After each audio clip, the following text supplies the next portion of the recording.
ভারতের পশ্চিমবঙ্গে ক্ষমতা হাত বদল হওয়ার পর থেকে মুসলমানদের মসজিদে হামলা, মুসলমানদের উপরে আক্রমণ করা, দোকানপাট ভাঙচুর করা ইত্যাদির ঘটনা অহরহ ঘটছে। এই বিষয়ে যদি কিছু বলতেন। হ্যাঁ, এ বিষয়ে কথা বলা আমাদের কর্তব্যের অংশ, উম্মাহ বোধের অংশ। গোটা বিশ্বের যে কোনো প্রান্তে কোনো মুসলমান যদি কষ্ট পায়, আমি মুসলমান হিসাবে পৃথিবীর যে কোনো প্রান্ত থেকে সেই কষ্ট অনুভব করাটা হলো আমাদের ইমানের দাবি। ঠিক না? ঠিক। নবী আলাইহিস সালাম বলেছেন যে ইমানদাররা সবাই দেহের মতো, একটি দেহের মতো। যখন একটা দেহের কোনো এক অংশে অসুস্থতা হয়, কষ্ট হয়, একটা অংশ ব্যথা পেয়েছে, ব্যথার কারণে জ্বর যখন আসে শুধু ওই অংশে হয়, ওই অঙ্গে হয় না, পুরো শরীরে জ্বর আসে। ঠিক একইভাবে পৃথিবীর কোনো এক প্রান্তে যখন মানুষ আক্রান্ত হয়, গোটা বিশ্বের মুসলমান কষ্ট অনুভব করবে। এটা মুসলমানিত্ব মাপার একটা প্যারামিটার হতে পারে।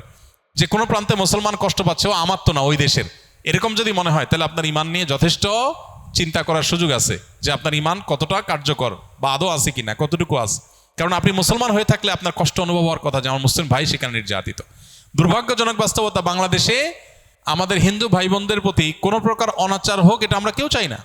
বাংলাদেশ এমন দেশ যে দেশে মাদ্রাসার ছাত্ররা মন্দির পাহারা দিতে যায়। বাংলাদেশ এমন দেশ যে দেশে মসজিদ মন্দির পাশাপাশি হয়। ধর্মীয় দাঙ্গা বলতে যেটাকে বোঝানো হয়, যেটা আমাদের পার্শ্ববর্তী দেশে আমরা প্রায় দেখি, এরকম কোনো মুসলমান, হিন্দু বা অন্য কোনো ধর্মের সাথে ধর্মীয় দাঙ্গা এদেশের 50 বছরের ইতিহাসে কখনো একটাও ঘটে নাই, আলহামদুলিল্লাহ। এরপরও যদি কোনো বিচ্ছিন্ন ঘটনা ঘটে, কোনো একজন হিন্দু অন্যায় করেছেন, তার অন্যায়ের কারণে তিনি হয়তো কোনো কারণে পাবলিকের রোষানলের শিকার হয়েছেন, এটাকে নিয়ে দেখা যায় ভারতে তাদের সাধারণ মানুষ থেকে নিয়ে রাষ্ট্র সরকার পর্যন্ত সবাই মুখ খোলে এবং হিন্দু নির্যাতন বলে এটাকে প্রচার করে। কিন্তু দুর্ভাগ্যজনক বাস্তবতা, কলকাতাতে এখন যে ঘটছে বা প্রায় সময় ভারতে বিভিন্ন জায়গায় ঘটে, মুসলমানদের উপরে যে নির্যাতন, জুলুম, অমানবিক আচরণ, এগুলোর ব্যাপারে আমাদের দেশের তথাকথিত সুশীল বলেন, সরকার বলেন, রাষ্ট্র বলেন, এমনকি দুর্ভাগ্যজনকভাবে আমরা আলেম ওলামা বা মুসলমানরাও আমরা প্রতিবাদ করতে পারি না। ওরা আমাদের তিলকে তাল বানায় এবং সত্যকে মিথ্যার সাথে মিশিয়ে প্রচার করে। আর আমরা আমাদের মুসলমান ভাই বোনদের নির্যাতনের বিষয়ে আমরা একেবারে চুপ, কোনো কথা বলি না। আমরা তীব্র প্রতিবাদ এবং নিন্দা জানাই। এবং যারা সারাক্ষণ গণতন্ত্রের সবক আমাদেরকে শোনায়, তারা নিজেরা যদি এইভাবে তাদের দেশের সংখ্যালঘুদের উপরে নির্যাতন করে, তাহলে আমাদের দেশের সংখ্যালঘুদের ব্যাপারে কোনো নসিহত বা সবক দেওয়ার কোনো নৈতিক অধিকার তাদের আর থাকে না, থাকার কথা না। আপনি নিজে যেখানে যে জুলুম করছেন, সেখানে আমাদের পান থেকে চুন খসলেই আপনি সেটা নিয়ে কথা বলার অধিকার কোত্থেকে রাখেন? তো আমাদের উচিত রাষ্ট্রীয়ভাবে, সরকারিভাবে মুসলমানদের উপর যে নির্যাতন চলছে সেগুলোর বিরুদ্ধে অত্যন্ত তীব্রভাবে প্রতিবাদ জানানো এবং কার্যকর পদক্ষেপ নেওয়া। আল্লাহ রাব্বুল আলামিন আমাদের মুসলমান ভাই বোনদেরকে হেফাজত করুন। যিনি নামাজ পড়েন না কিন্তু কোরবানি দেন, তার কোরবানি কবুল হবে কিনা? নামাজ পড়ে না কিন্তু নামাজ আল্লাহর পক্ষ থেকে ফরজ, সেই বিশ্বাস আছে। নামাজ না পড়ার কারণে তার মধ্যে অপরাধ বোধও কাজ করে, সে তাগাদা অনুভব করেন, এরকম ব্যক্তি যদি হয়, তাহলে এই আল্লাহর বান্দা কোরবানি করলে কোরবানির আমলটা হবে, হবে না এরকমটি বলা কঠিন। কিন্তু তার উচিত কোরবানির চাইতে নামাজের গুরুত্ব বেশি দেওয়া। যিনি কোরবানি দিচ্ছেন কিন্তু নামাজ পড়ছেন না, তিনি কেন কোরবানি দিচ্ছেন? যদি আল্লাহ সন্তুষ্টির জন্য হয়, তো আল্লাহ তো কোরবানি দিলে যতটুকু খুশি হবে তার চেয়ে হাজার লাখো গুণ বেশি খুশি হবে নামাজ পড়লে, যেটাতে টাকা পয়সা খরচ হবে না, এত কষ্টও হবে না। তো সেই জিনিসটা না করে তিনি কেন কোরবানি দিচ্ছেন? হতে পারে যে সামাজিকতার কারণে, ফ্রেশ গোশত আহরণের উৎসবে সামিল হওয়ার জন্য। এইসব যদি হয় তাহলে এটা তো সামাজিক কোরবানি, শরঈ বা দ্বীনি কোরবানি না। তো এই সমস্ত ভাইদের উচিত নামাজের গুরুত্ব আরো বেশি করে বোঝা এবং তাদেরকে দাওয়াত দেওয়া। তবে তিনি যদি আল্লাহকে সন্তুষ্ট করার উদ্দেশ্যে করেন, তার ওই আমল এটার কারণে কবুল হবে না, এরকম কথা বলা কঠিন। ব্যবসা কিভাবে হালাল, ব্যবসা ক্ষেত্রে শরিয়া কি বলে, ব্যবসা ক্ষেত্রে শরিয়ার মূলনীতি কি? এটা তো 2 ঘন্টার লেকচারের বিষয়।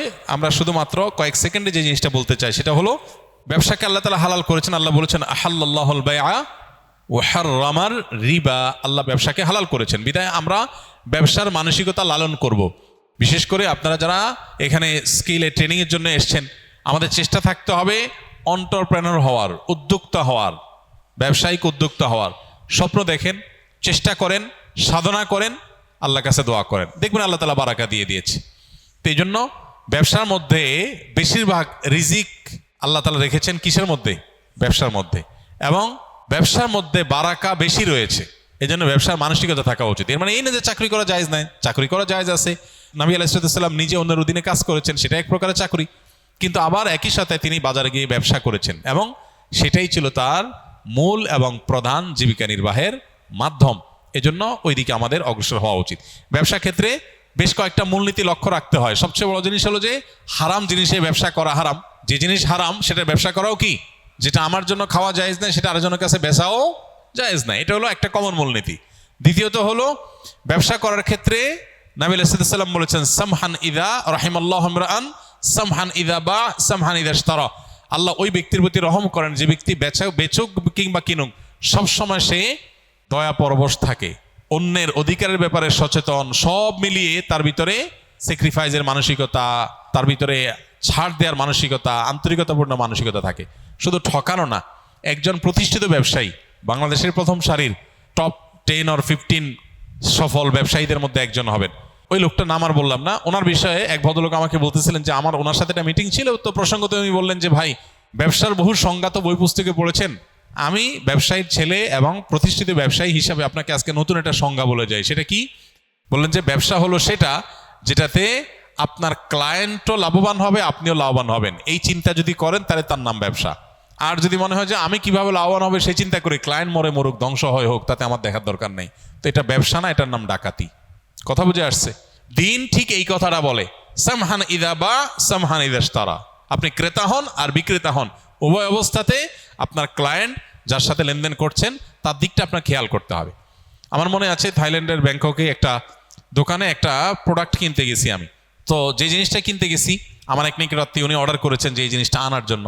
তো ওখানে যেহেতু ওইটা আমি পাইছি, আমি দোকানদারকে বললাম যে এটা একটা নিচ্ছি, নেওয়ার পর বললাম সন্দেহ হচ্ছে আরেকটা আছে একটু বেশ কম, আমার মনে হচ্ছে যে যদি ওইটা হয়, বেচারা চাইছে দুইটাই নিয়ে যাই, এই জন্য বললাম ওইটা দাও। পরে আমাকে দোকানদার বলল তুমি যেটা নিচ্ছ আর এটা নিচ্ছ সেম জিনিস, এখানে যে পার্থক্য দেখছো এটার কারণে ম্যাটেরিয়ালে কোনো পার্থক্য হয়নি। তিনি আমাকে বুঝালেন জিনিসটা সেম, তুমি যদি নাও তাহলে ডাবল লাগলে তুমি নিতে পারো, আর না হলে তুমি হয়তো এটা নেওয়ার কোনো যুক্তি নেই, তুমি যেটা নিয়ে সেটার ভিতরে চুল পরিমাণ ম্যাটেরিয়ালে কোনো বেশ কম নাই। শেষ পর্যন্ত আমি এটা কিনতেই পারলাম না। সে আমাকে এমনভাবে বুঝাইলো, দোকান থেকে বেরিয়ে করে দিল যে তুমি নিলে দুইটা নাও, লাগলে সেটা ভিন্ন কথা, কিন্তু যেটা নিছো আরেকটা নিতে আসছো একটু লেখা বেশ কমের কারণে, এই লেখার কারণে ম্যাটেরিয়ালে কোনো পার্থক্য হয় নাই, জিনিস সেম, অযথা তুমি কেন টাকা নষ্ট করবা। আমাকে সে কিনতেই দেয় নাই, আমি বাইরে চলে আসছি। একজন অমুসলমান, একজন ভিন্ন ধর্মাবলম্বী, সে তার দোকান থেকে, আমি একজন ভিনদেশী, সে আমাকে প্রোডাক্টটা বিক্রি করলো না।